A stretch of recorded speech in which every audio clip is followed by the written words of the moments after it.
Welcome to the Keeper's 2-Minute Drill, where I run through the top performers of Week 4 and look ahead to the Monday night matchup. After 3 lackluster weeks, Tom Brady was the top fantasy quarterback in Week 4, throwing for 340 yards and 3 scores and getting a rare rushing TD on the ground. Yes, Tom Brady running for a touchdown.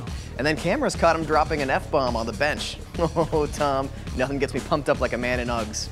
If you watched my Thursday episode of Keepers, you'll know I told you to start Michael Turner. You listened to me, right?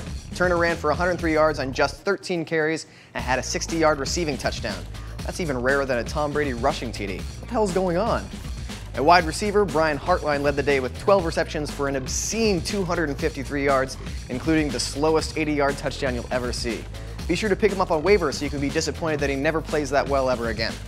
At tight end, it was the Bills' Scott Chandler who nabbed 2 touchdowns in a blowout loss to the Patriots.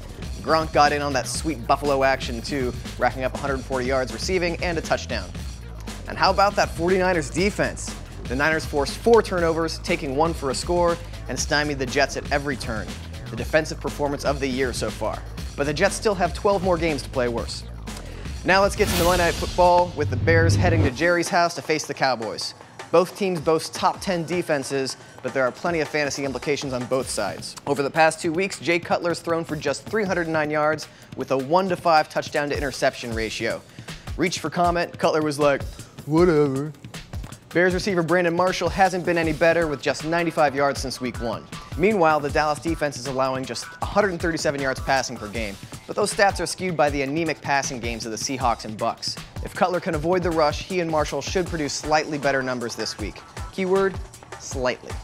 Tony Romo and the Cowboys don't have it much easier as the Bears lead the league with 14 sacks.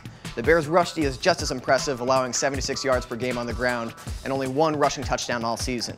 Could be a long night for DeMarco Murray owners. Finally, keep an eye out for Matt Forte. He's expected to play despite his ankle injury, but there's no telling how much Lovie Smith will use him. I'm going with Michael Bush at flex in one of my leagues, but that's more out of necessity than a choice I wanted to make. Fingers crossed. That's it for the Keeper's 2-Minute Drill. Check back Thursday for a full episode with advice for Week 5.